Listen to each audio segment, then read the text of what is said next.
HowExpert!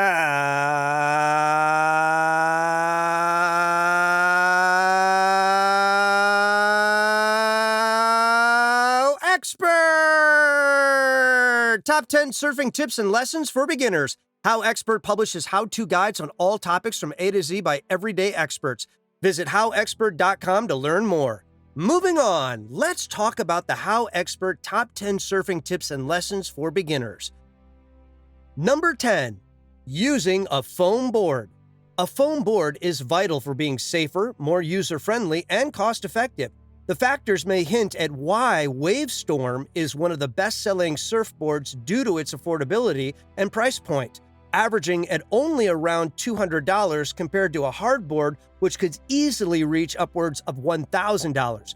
Furthermore, a foam board is also very safe for beginners as it mitigates the risk of starting, per se, on a hard board. And lastly, these boards are much more user-friendly regarding the weight and flotation of said foam boards, thus making the experience more enjoyable for someone just beginning. Number 9. Finding an uncrowded spot. Finding an uncrowded spot might be intimidating paddling out for the first time, especially when you arrive at a location with a slew of surfers littering the lineup.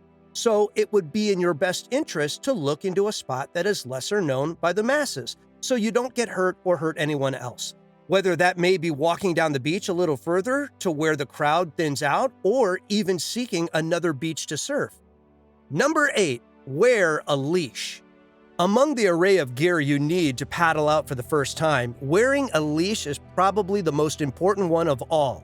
A leash is crucial not only for your convenience, but for the safety of others. When not using a leash, your board could hurl through the lineup and potentially hurt other surfers.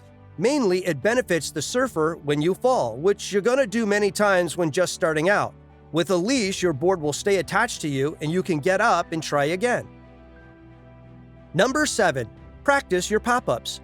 Practicing your pop-ups plays a considerable role in your initial success. A pop-up is pretty much a burpee, but when you pop up, you want to make sure that your feet are parallel to the board instead of your feet facing forward. This can also be done on your foam board before you actually paddle out. Just lay your board on the sand and practice popping up. Then, when taking it out to the water, I recommend starting on one knee and popping up straight to your feet once you feel comfortable enough. Number 6. Figure out your stance. When surfing and skateboarding, you are either goofy or regular-footed, so when starting out surfing, it's good to know which you prefer. For example, if you're goofy foot, then your right foot will be forward and your left foot will be back. And if you're regular foot, your left foot will be forward and your right foot will be back. If you're unsure whether you have a regular or goofy foot stance, it's best to go with what feels better. Number 5. Stretching. Stretching may seem boring or of least importance, but it plays a crucial role for beginners when it comes to your mobility when performing the complex ranges of motion surfing entails. Some good stretches include leg stretches, sumo squats, and arm stretches. Not stretching could lead to being stiff on the wave and could quite possibly lead to injury. Furthermore, stretching is quintessential for surfers of all walks of life and their longevity in the sport of surfing. So make sure you take your time and stretch before paddling out into the water. Number 4. Waxing up your board. Waxing up your board could very well be one of the most overlooked steps when it comes to preparing to paddle out. Even though waxing is not technically needed to ride a foam board, it certainly will do more good than bad when it comes to helping you surf. Without wax, a new foam board can get very slick once it gets wet, so adding the initial layer of wax to the new board helps a ton. Wax is also beneficial because when you stand up, your feet will grab onto the board and give you confidence in the wave. Number 3. Hydrate.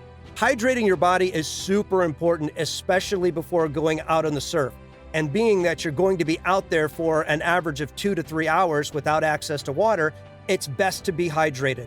For the surfer who doesn't prepare appropriately by drinking tons of water, cramps are common and are giant vibe killers out there. So an excellent way to prevent cramps is drinking at least an entire bottle of water before paddling out into the lineup. This is highly overlooked, but one of the most important tips of them all. Number 2, film your session. Filming your session isn't just for the pleasure of watching it back. It can also be an excellent tool for seeing what you're doing wrong and figuring out a way to correct mistakes. There are plenty of ways to get someone to film you while you surf, whether included with your surf camp, a buddy, or simply hire a local freelance surf photographer. Just be sure not to get too worked up if you look awkward on the wave, as this is common in almost all beginner surfers. Act like nobody's watching and just focus on being the one who is having the most fun. Number 1, have fun. Lastly, have fun. It's easy to get super worked up over performance-based emotions, but all that counts is that you're giving it your best and breaching your comfort zone. Many people feel down if they don't catch any waves their first time, but this can be an everyday thing as surfing doesn't come naturally to most. As surfing is foreign to most muscle groups, your body needs time to adjust to these adverse movements and obtain muscle memory. Once you start to get the hang of the adverse actions, you'll acquire a style that opens the door to having lots of fun and connecting with nature. If you liked our video, be sure to click like and subscribe for more HowExpert Top 10 videos on all topics A to Z in the future. Also, let us know what other topics you want us to do a HowExpert Top 10 video in the future in the comments below. Thank you, have an amazing day, and happy baking! HowExpert publishes quick how-to guides on all topics from A to Z by everyday experts. Visit HowExpert.com to learn more.